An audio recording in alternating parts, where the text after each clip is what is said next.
Welcome to today's web seminar. This is Simone Turek. I'm the Associate Policy Director at the John Burton Foundation. This will be our first web seminar in a series of 7 focused on post-secondary education and foster youth. And this particular webinar is actually part 1 of foster youth and financial aid, with the part 2 taking place in the spring of 2017. This webinar will familiarize you with financial aid and walk you through the steps of completing the FAFSA. And then later in the spring, we'll have a webinar that'll focus on what happens after. So starting this month, our webinars will be held monthly, and they'll be on the second Thursday of the month from 10 to 11 a.m. And if you're registered for today's web seminar, you are registered for all of the webinars. So they'll run through May of 2017, and you'll get a little reminder. I think it's a week prior to the webinar, a day prior to the webinar from GoToWebinar and an hour prior. And then I'll be sending out a little note to everyone via email. I will try to do that about a week in advance on what the topic is, and reminding everyone of the training. So next month, our webinar will be on collaborations in the community focused on post-secondary education and foster youth that involve providers, county offices of education, county child welfare offices, school districts, campuses, and other stakeholders and folks in the community that are involved in the lives of foster youth. So again, this web seminar is focused on financial aid, and let's get started.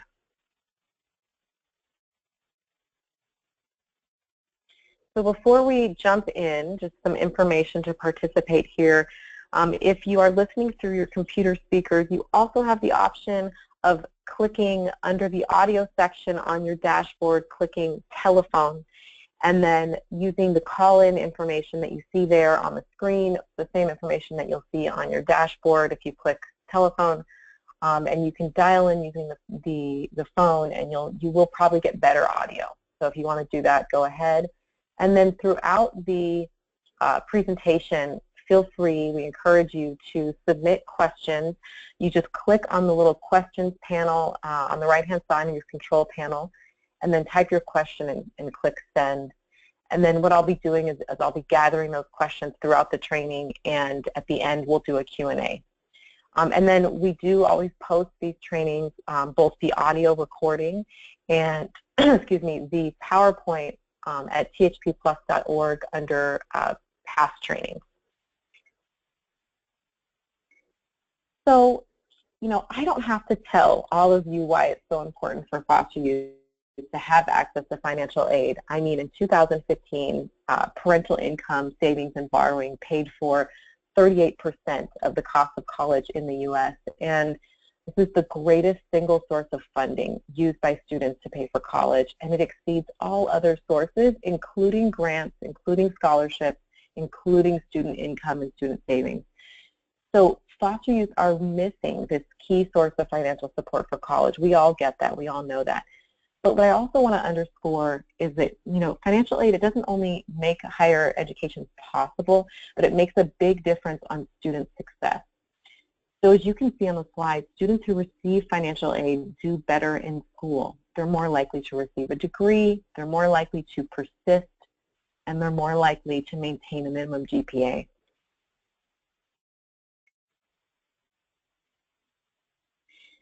So, we know foster youth need financial aid, but the question is, are they accessing it? So the answer is not nearly as often or as much as they should be. As you can see, a pretty good number of foster youth in college do receive the Board of Governors fee waiver, but the BOG fee waiver only covers course enrollment fees. It doesn't provide money for living expenses. So it's really, youth need more than the BOG fee waiver to afford college. Foster youth students are really largely, not receiving the other key forms of financial aid that many of them are eligible for. Looking at a number of different studies, only about half of the foster youth in college receive a Pell Grant, and fewer than 10% receive a Cal Grant, and just over half receive a Chafee. And then only 4% of foster youth in college receive all 3 forms of of this aid, the aid I just mentioned. And then something key to note here, only half received a Pell Grant, but most foster youth receiving a BOG fee waiver would likely qualify for a Pell Grant. So they should also be receiving that. So, why aren't foster youth receiving financial aid? What's going on? So there's a number of answers to that, and they kind of range from kind of some of the first steps in applying for financial aid to the last steps to receiving. And some foster youth, quite simply, they don't apply for financial aid by the March 2nd priority deadline, which is necessary. As you'll hear in our presentation this morning, in order to receive financial aid, students have to fill out the FAFSA. People have done research about why the FAFSA doesn't get completed, and foster youth have reported that they found the FAFSA, and this is a quote from a study, daunting, confusing, and difficult to complete. And they also often don't realize that they are independent status if they are in foster care after the age of 13, and what that means is that they're exempt from filling out this section related to their parents' income and education levels. And then some foster youth don't receive certain types of financial aid due to lack of eligibility, right? So foster youth who take more than a year off between high school or earning a GED in college are not eligible for an entitlement Pell Grant. So that's one thing. And I'll also say that of those who do plan to enroll immediately, many are unaware that they must submit the FAFSA by March 2nd.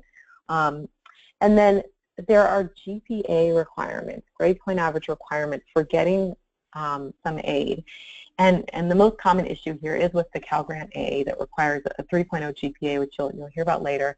In 2012-13 and 2013-14, a little under half of foster youth earned a 2.0 GPA or higher for the academic year, compared with close to 3/4 of non-foster youth.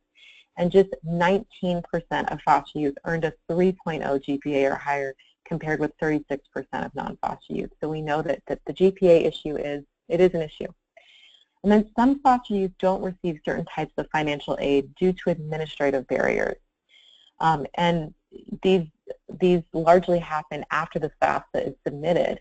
After the U.S. Department of Education receives student FAFSAs, the agency flags some applications for colleges to verify. And this process requires students to resubmit and document some or all of the information they put in their FAFSAs. And almost all applicants who are flagged for verification are the would-be Pell Grant recipients. And these are the lowest income students who may have little support or context to help them through this heightened level of scrutiny. And in addition to verification, there are other eligibility confirmations and procedural hurdles like enrollment, GPA, and identification checks. And these obstacles result in a portion of students ultimately not getting aid, not because they aren't eligible, but because they may not complete the process. There might be hiccups along the way. And this was outlined really, really well in a study by the Institute for College Access and Success. So if you're interested in that, when I send the follow-up email to all of you with this presentation, I'm happy to share that. And then lastly, some foster youth lose their financial aid after receiving it. So in order to stay eligible for aid, you've got to maintain what is called satisfactory academic progress, or SAP, and our presenter will talk about this later, but it usually means a 2.0 GPA. And then another problem that comes up is that when students drop courses, but their Pell Grant has been paid to them as if they're taking a full load of courses, when they aren't full-time anymore, it affects their financial aid. They technically will have to pay back some of their aid, but then sometimes they've already spent it or they don't know, and this results in what they call an overpayment, and then they won't be able to access future aid. So I hope this kind of frames for everyone, why financial aid is important, the disparity between the number of foster youth getting aid and should be getting aid, and then what some of the reasons are that foster youth aren't accessing aid. So now I just want to transition and talk about a few recent changes related to financial aid. So this past year, there were some important developments. First, I'm just really excited to share, and we've been talking about this for the past couple months, so you may be well aware of this already, but we're very excited to share that the Chafee budget has grown by $3 million. Previously, not every eligible foster youth received a Chafee grant, and Chafee, by the way, but this is the only the only form of financial aid that's solely for foster youth. And so, other thing, not every foster youth that was eligible for Chafee would receive it because they'd run out of funds. But now that there is an extra $3 million added to this $11.3 million budget, every eligible student will get a Chafee grant. And so just to clarify for those who are going, well, I have a student who was told they were eligible, but that, the state ran out of money and they didn't get a grant this year. What happened? You just told me they should get a grant. So this money was included in the 2016-17 state budget. And, I want to share where we are with this. An initial set of Chafee awards has gone out based on the original Chafee allocation, so before the additional $3 million was added. The California Department of Social Services and the California Student Aid Commission are basically finalizing their MOU so that the transfer of the $3 million can happen, can go from CDSS over to CSAC. So it hasn't gone over yet, but when the MOU is finalized, it'll be dispersed. And then the additional, maybe 600 to 700 students, whatever it is, who have been told, you qualify, but we ran out of money, they'll all of a sudden get notification that they are getting a Chafee grant, and I'm pretty sure they'll be pretty excited or pretty relieved. So that's where we are with that. And then also Assembly Bill 2506 passed this year, which established restrictions on where students can use their Chafee grants. So institutions where Chafee can be used must have at least a 30% graduation rate and no more than a 15.5% cohort default rate.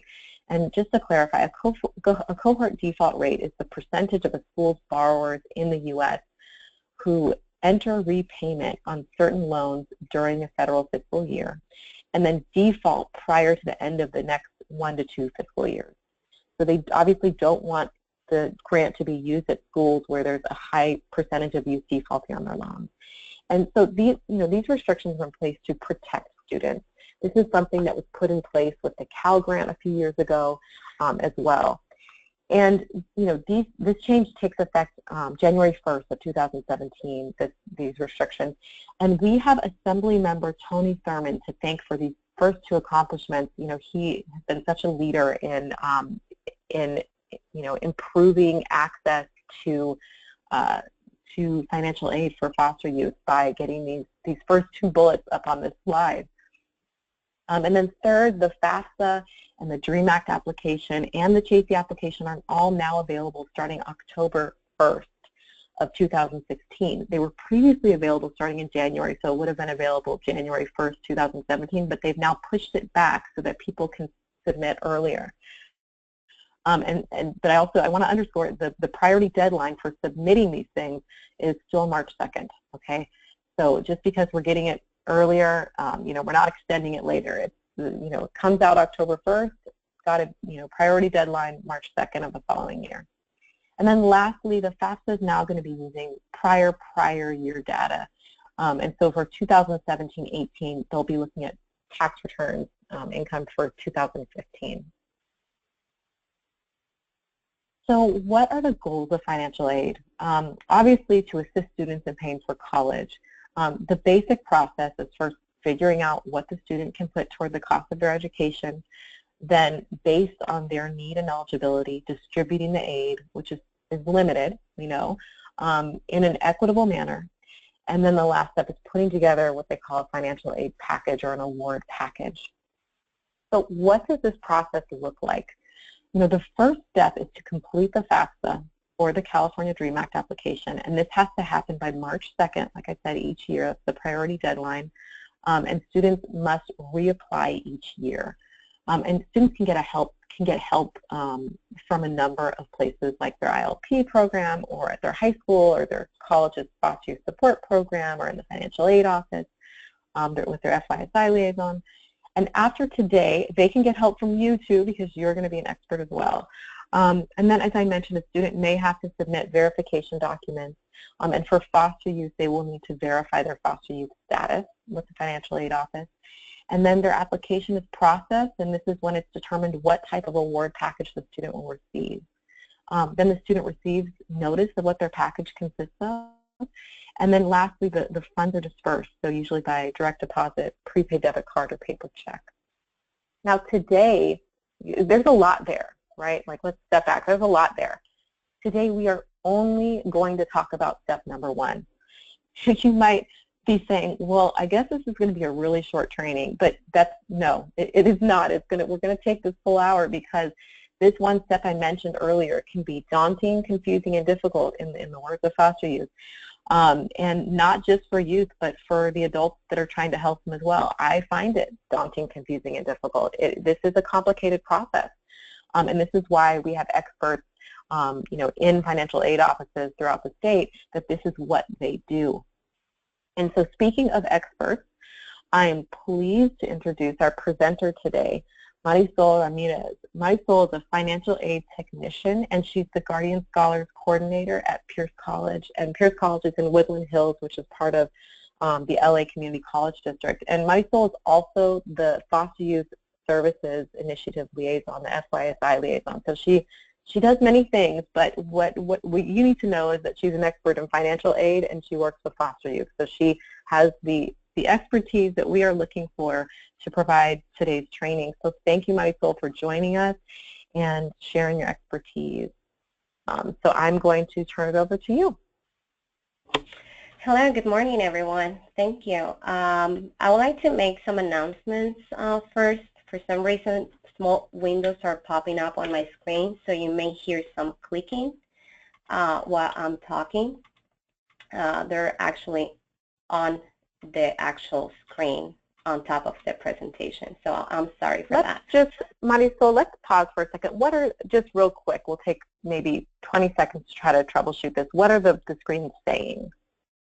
Is it the webinar, or is it something with your computer? No, it's a computer. It's just like for audio, and I need to have administrator rights for me to delete it, and I don't have that. So I'm going to have to be clicking to close the window.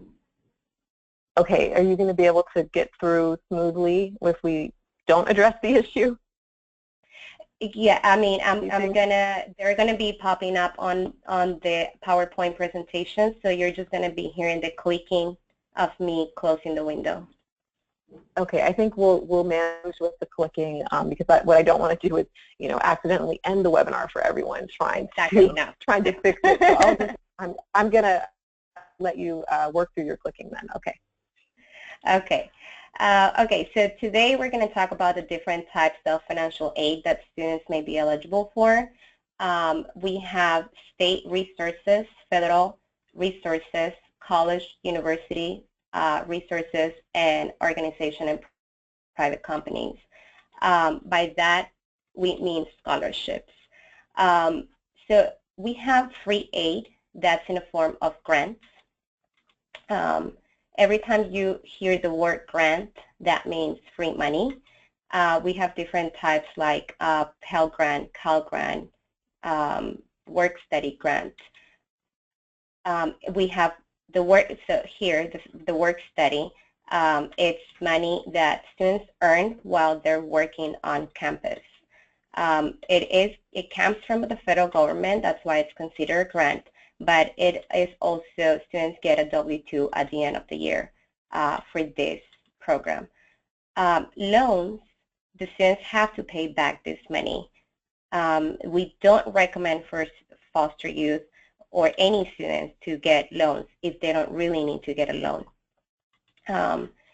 There are other type of sources that foster youth are eligible for example, Chafee, that can help with their expenses. Next, please. Thank you.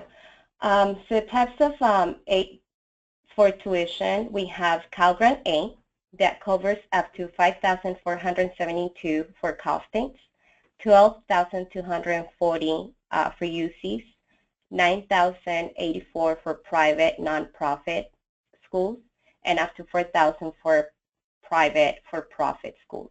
We also have the State University Grant. That is for Cal State University. It covers full tuition And the UC grant, it covers for full tuition as well. It's a grant for UCs only. In the community college, we have the Board of Governors fee waiver.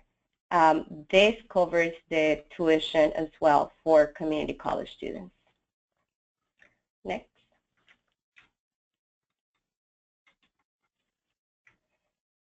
Okay, the type of aid that students can receive for cash, it's Pell Grant. They can receive up to $5,815, and the lifetime eligibility is 600% max. By the 600%, I mean the students are eligible for 6 full-time years.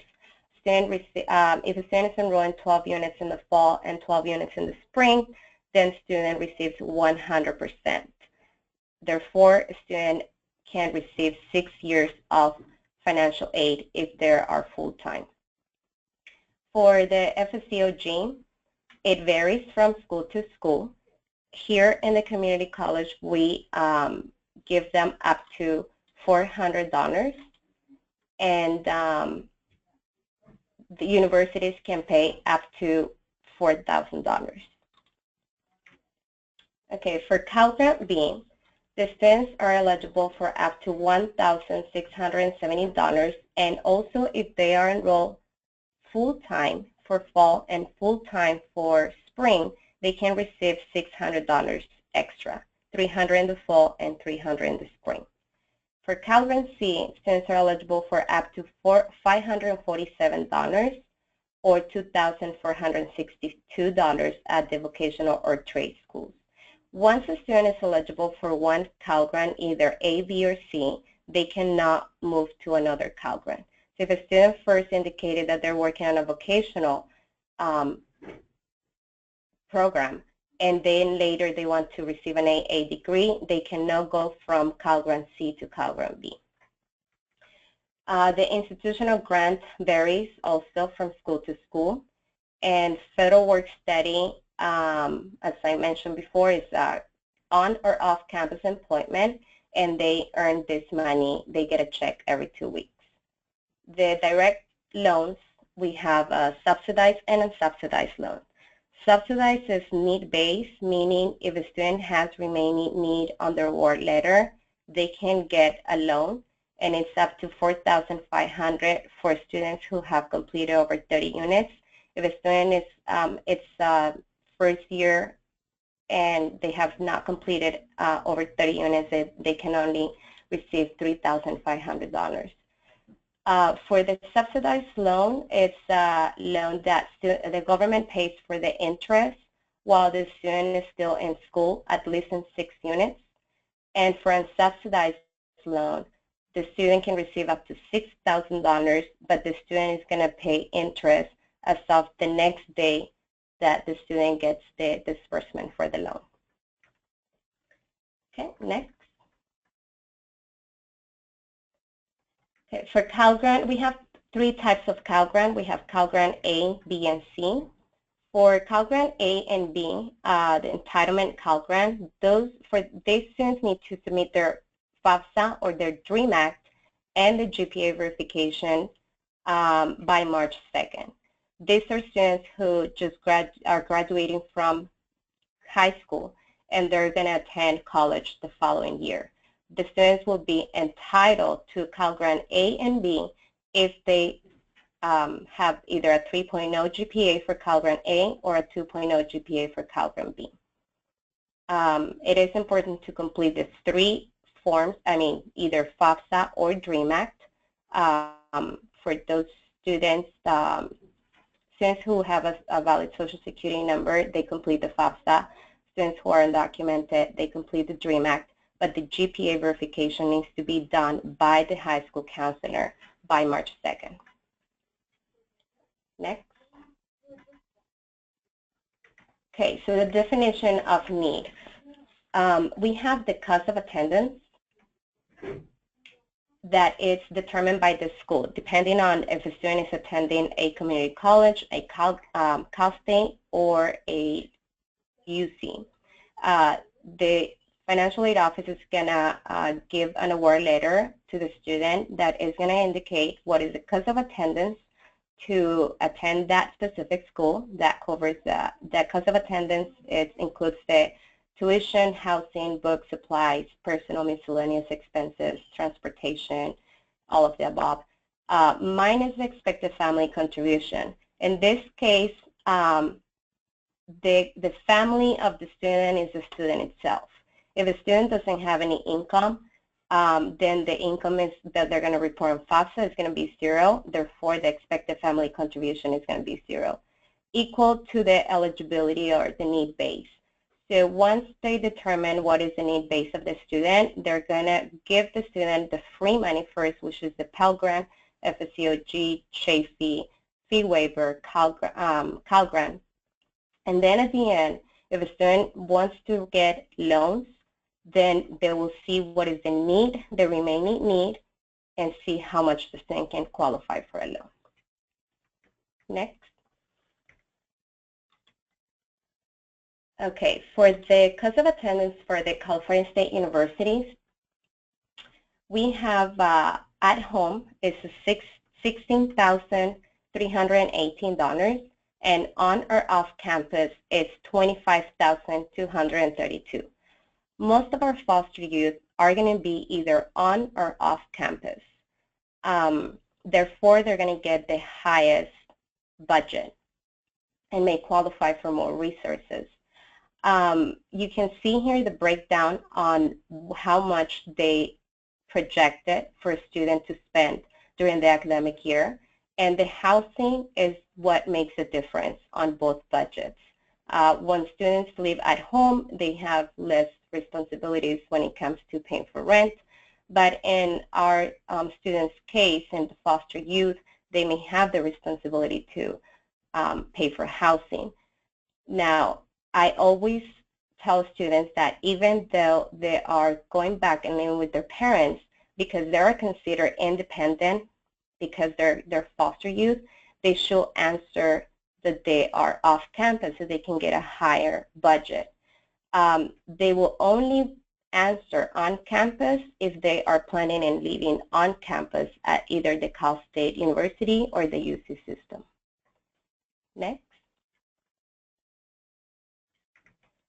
Okay, so this is a sample of a typical award package for Cal State University. As you can see, they have the State University grant. This is not a cash aid. The student will not receive this money. The State University grant is only to cover the tuition, fall and spring. But if you see on the right-hand side, total says 0 because this is not money given to the student. It goes straight to tuition. If a student is eligible for Cal Grant B, they can receive up to $1,670. Pell Grant, $5,815. FSEOG, as I mentioned before, it varies from school to school. It can go from $400 up to $4,000. Federal Work Study also varies from school to school. This is just an example. They may qualify for more, but just for this presentation, we indicated $1,000 per semester, and the Chafee grant, they will receive up to $5,000 for the academic year. So if you can see at the end, if a student is eligible for the state grant, they don't have to pay for tuition. Therefore, all the grants they receive, they can take the money with them. Next. Okay, for the California community colleges, the 9-month budget for at home is $12,263. And for off-campus, it's $19,661. So same as the Cal State University, when student indicates off-campus, they have a higher budget. And as I mentioned before, I always recommend for students to indicate off-campus so they can receive the max on grants. Next, please. Okay, so the typical award package for community college, if students eligible for a fee waiver, their fees are waived as well, so the do not get any cash money for this assistance. The amount is only to cover the tuition. Pell Grant B, they receive the same amount as at the Cal States. In this case, if a student is enrolled in full-time for fall and spring, they receive extra $600. And Pell Grant, same amount as Cal States or UC's, $5,815. Here in the community colleges, we do give them $400 for the FSEOG grant and up to $4,000, sometimes $5,000 for work study. And of course, if they're eligible for the Chafee grant, $5,000. So, and it's a total of $485. If you realize the budget was around $19,000, so they still have around $2,000 left on their budget for any other grant. Next. Okay, so it is important to apply by March 2nd. We often say this, and a lot of people believe that March 2nd is the last day to apply for financial aid. It's not the last day, but it is an important deadline to receive Cal Grant, State University Grant, or UC Grant, as well as Chafee Grant. This is the first year that FAFSA and the DREAM Act are open early. In this case, students can apply for 2017-2018 as of last October 1st and up to March 2nd if they want to be eligible for the above grants. Okay, next. Okay, how to apply? It is important to know how to apply for FAFSA. I'm sorry, having some difficulty here. Okay. You need to go to the right website. You need to go to fafsa.gov and not fafsa.com. Okay, fafsa.com is a valid place to go. However, they charge like $120. They ask for students' information once they go to fafsa.com. So please take a look at the screen and make sure that they're logging in to the correct FAFSA website. Also, there is a new way to sign in. It's called the FSA ID.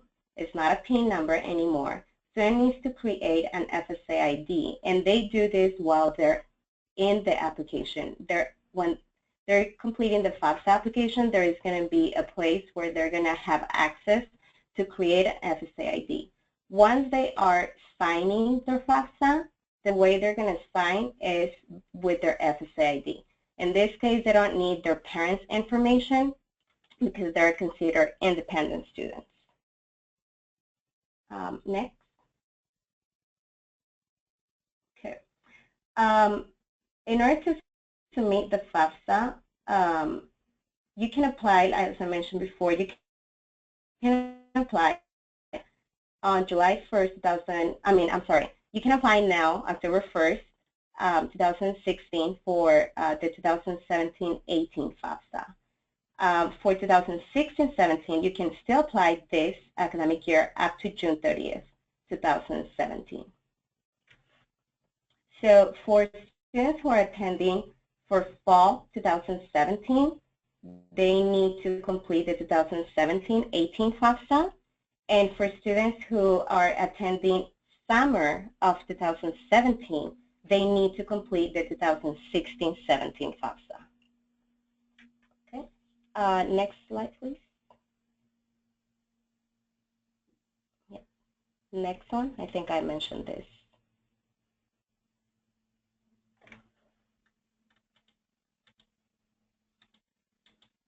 Okay.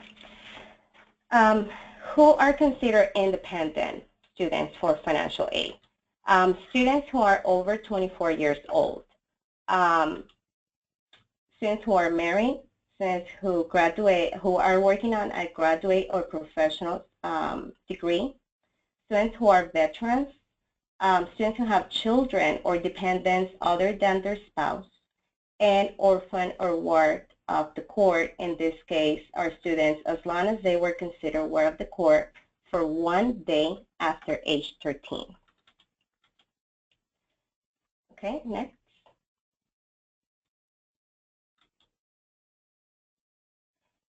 Okay, so when students are applying for FAFSA, they're going to see this, this section under FAFSA. So if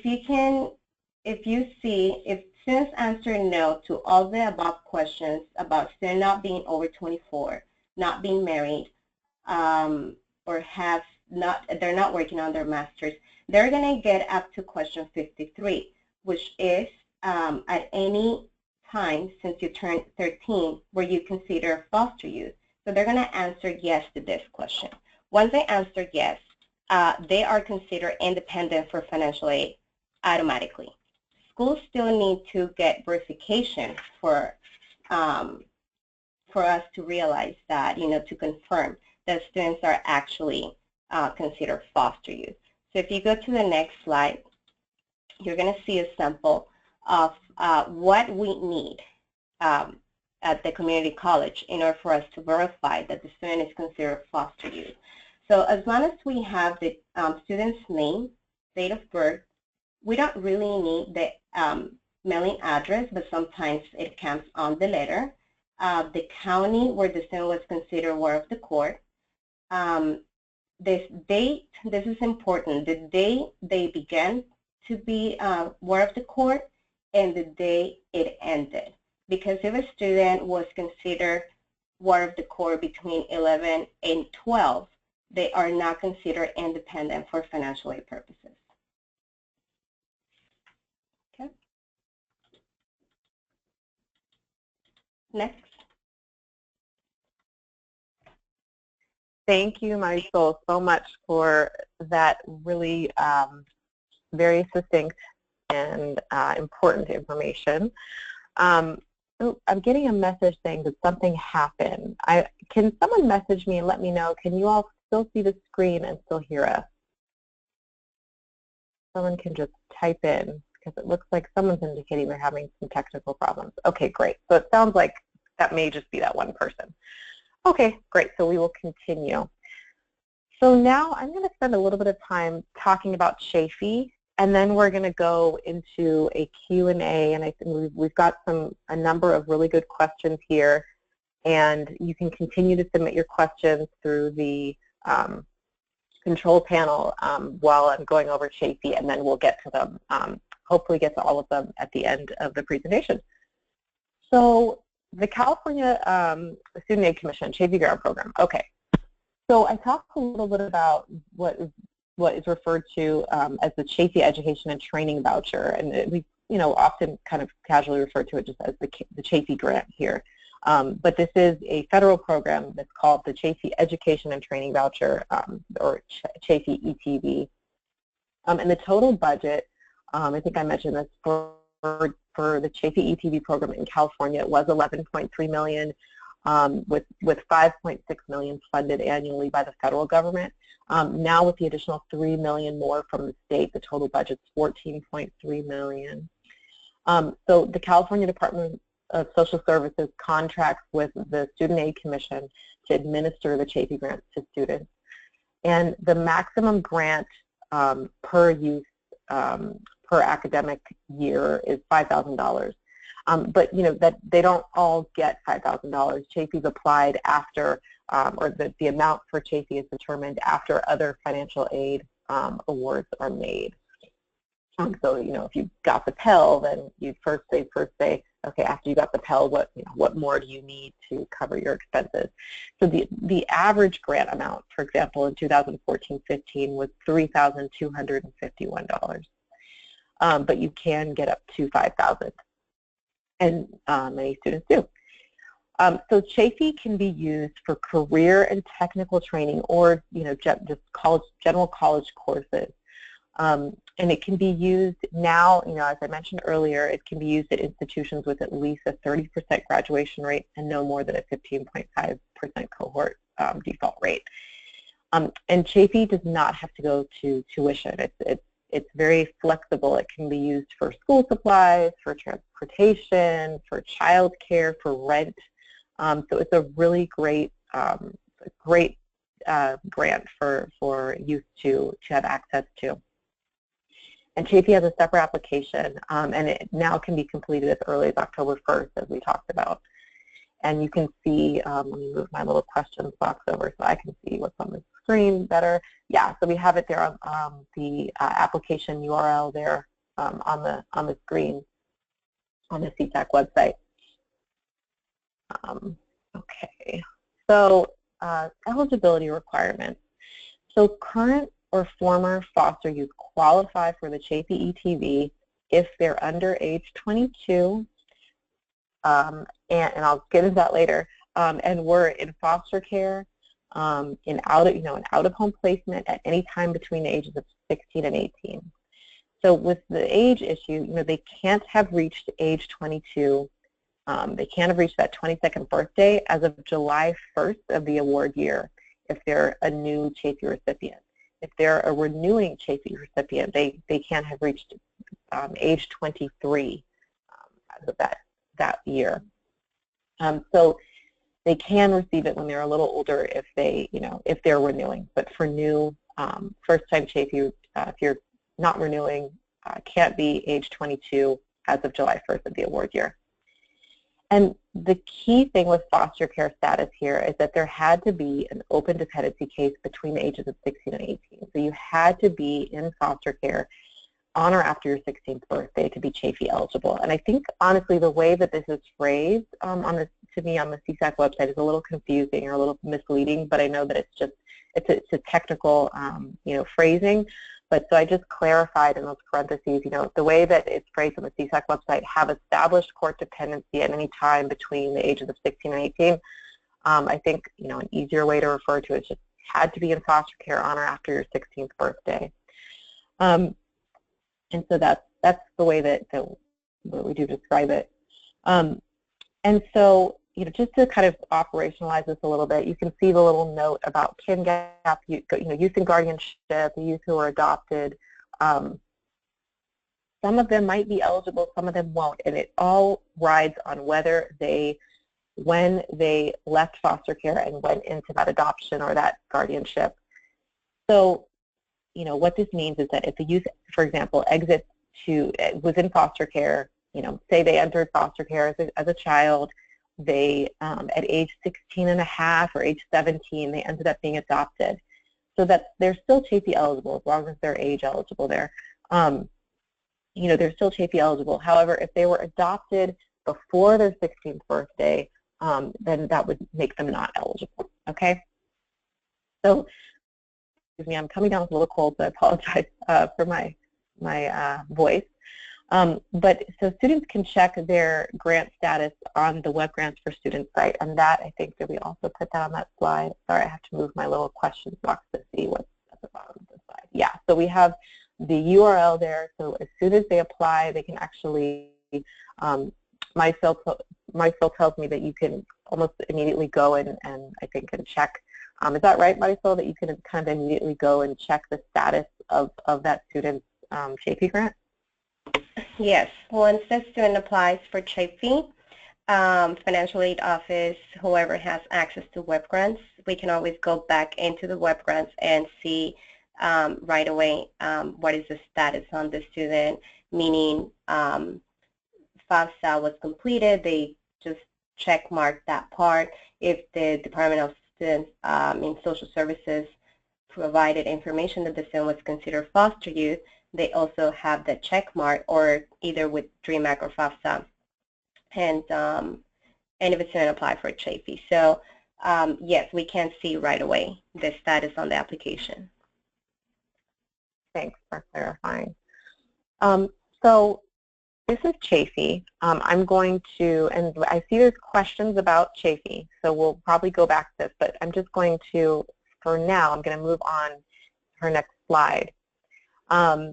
So what we've done is we've just compiled a list of resources here. Now, all of these are also posted on the California College Pathways website. For those of you who aren't familiar, the John Burton Foundation manages the California College Pathways project. For a number of years now, Debbie Rauscher leads that project.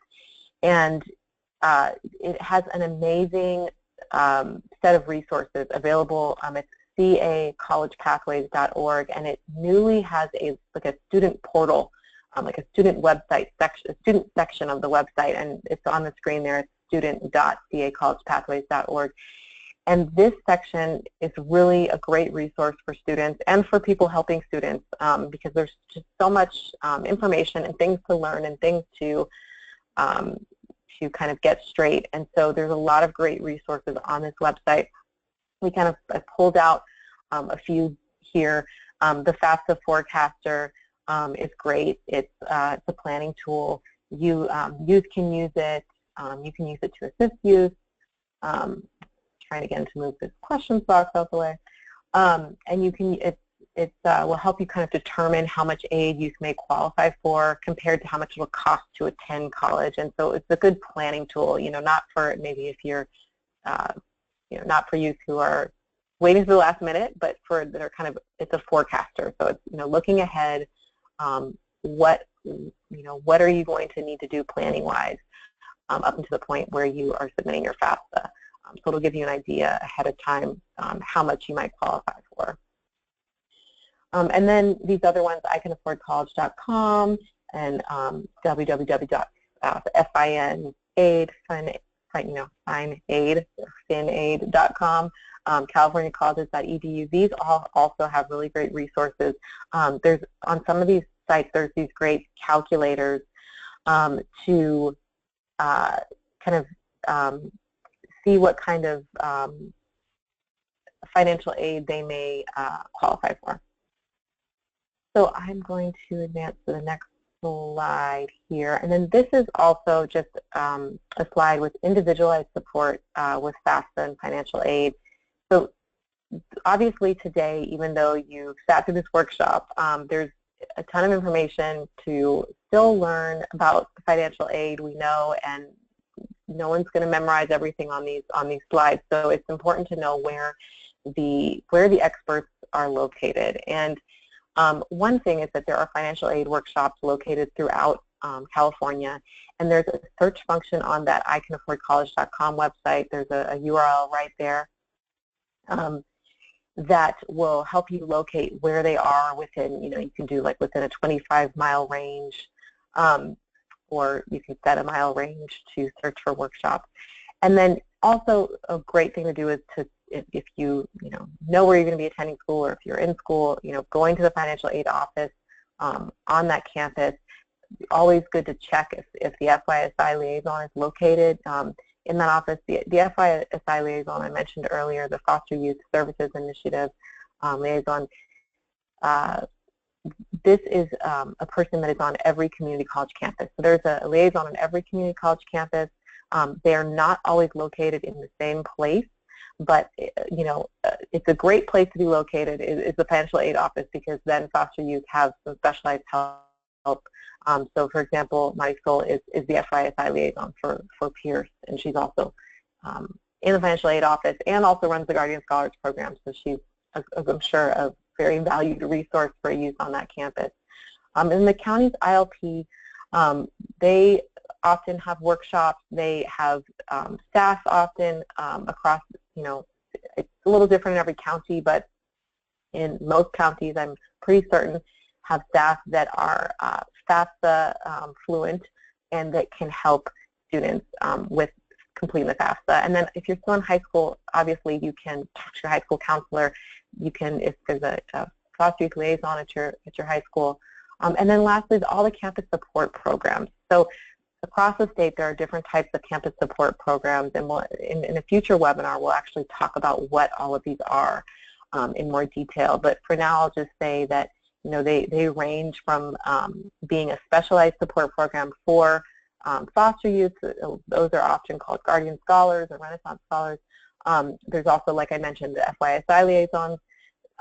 There's these new Chafee programs, which are at community colleges, and they're only on certain community colleges, community college districts across the state, but they're brand new foster youth support programs within the EOPS program. And then there are a bunch of other really great support programs. They're not specifically for foster youth, but foster youth are eligible for services through these programs, and those are all the ones listed on that very bottom bullet.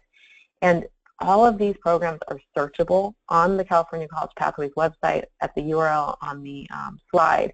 You can identify where there are campuses that have programs, and then, or if you're going to a certain school, you know, who their program is.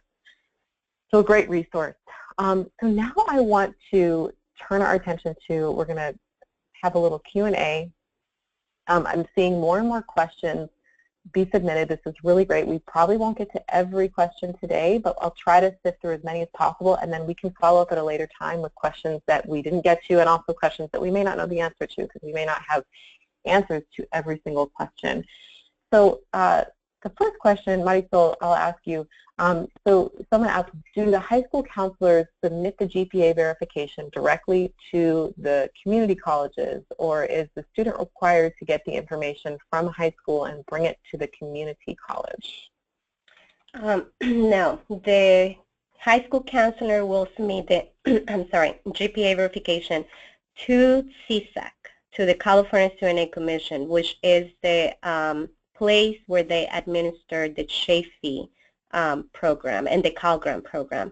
So the high school counselors have access to submit it electronically. They don't have to complete a paper. They will automatically send the GPA for the students to the California Student Aid Commission. Thank you for that information. Okay, and I have another question for you here. So is the FSA ID the same as the PIN? No, the FSA ID replaced the PIN. So students used to sign their FAFSA with a 4-digit PIN, but as of last year, about 2 years ago, they changed it to the FSA ID. Okay, thanks. And then this question,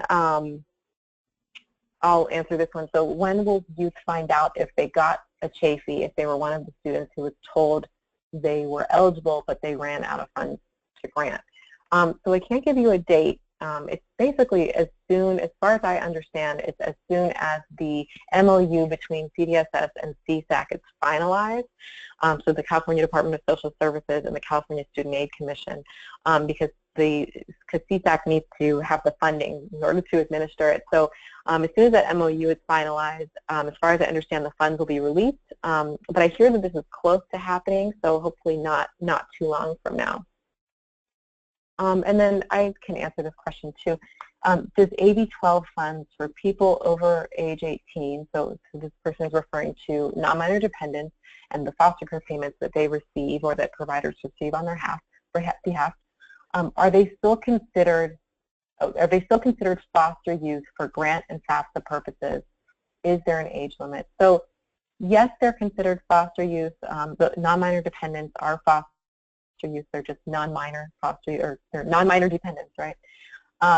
So this makes them eligible for what we call independent status that Marisol referred to earlier on the FAFSA.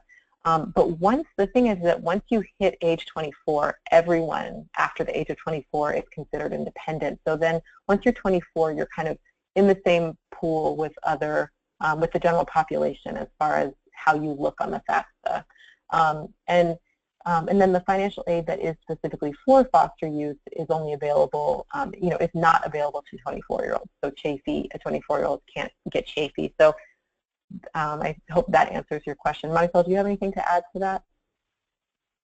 that? No, you actually cover it. One student is independent by age. They practically don't see the rest of the questions. So the only concern here is that because they don't get to answer yes to question 53, the one that asks if at any age after, if at any time after age 13 was the student considered ward of the court, they're not going to get to answer that question once they're over 24. Therefore, it's important for them to go to the Guardian Scholars Program Office or the FYSI liaison and indicate that they are or were considered foster youth.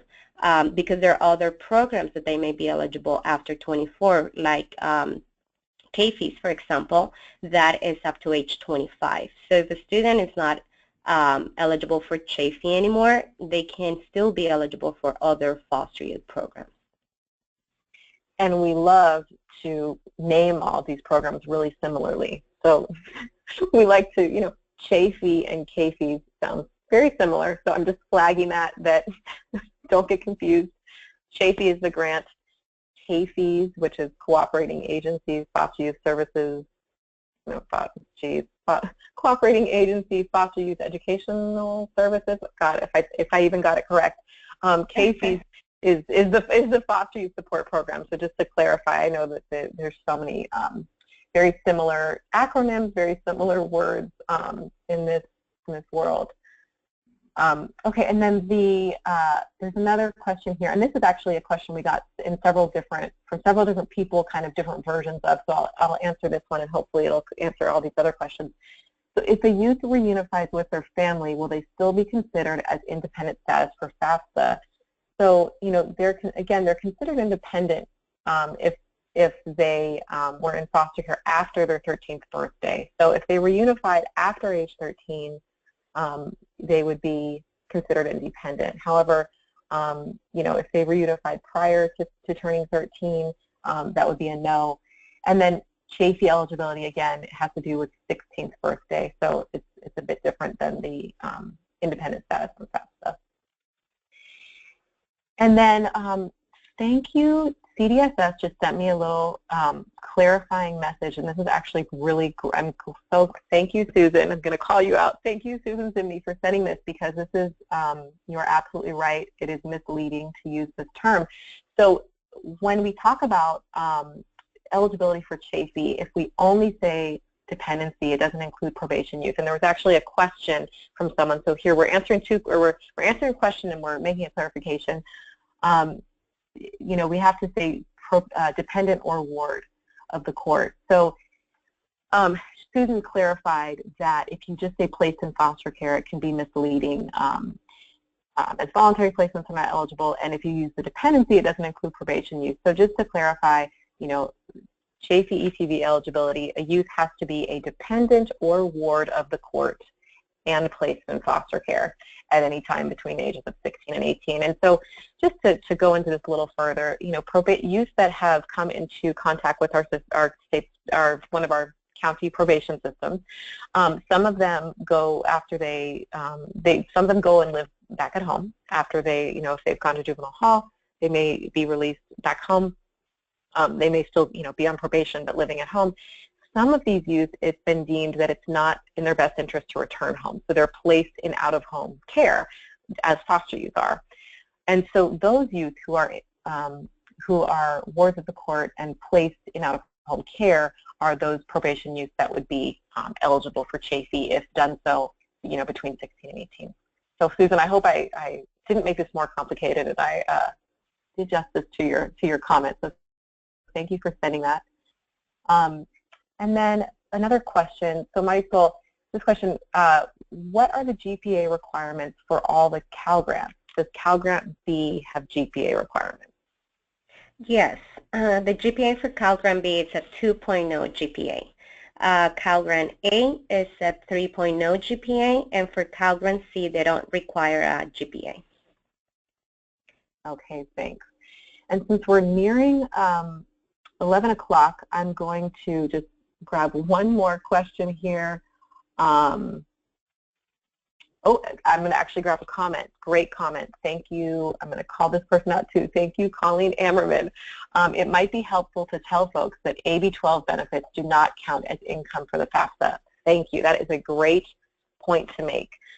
So youth who are non-minor dependents, so 18, 19, and 20-year-olds in foster care or that are probation youth that are participating in extended foster care, they sometimes these youth receive if they're living in a supervised independent living placement, they receive a foster care payment directly, which is between $800 and $900, and then sometimes they live sometimes in foster homes, sometimes with THP plus FC providers, so in transitional housing placements, and in these cases, these programs or these providers, they receive a foster care payment on behalf of the youth. and then they pass a portion of that to the youth. But so just to clarify, these foster care payments are not counted as income for the FAFSA, so students should not be putting it down as income. And so we're at 11:01. I want to be respectful of everyone's time. I'm going to end the webinar here. Michael, thank you so much for your expertise in planning this webinar and presenting it. And we really appreciate having you with us today. And thanks everyone for joining. I know there were a number of questions we didn't get to. We'll do our best to address those. And I'll be sending out a copy of this PowerPoint to all of you who registered for the webinar, and it will also be available along with the recording on the THP Plus website, which is thpplus.org. Thanks. Bye-bye. Thank you. You're welcome. Bye.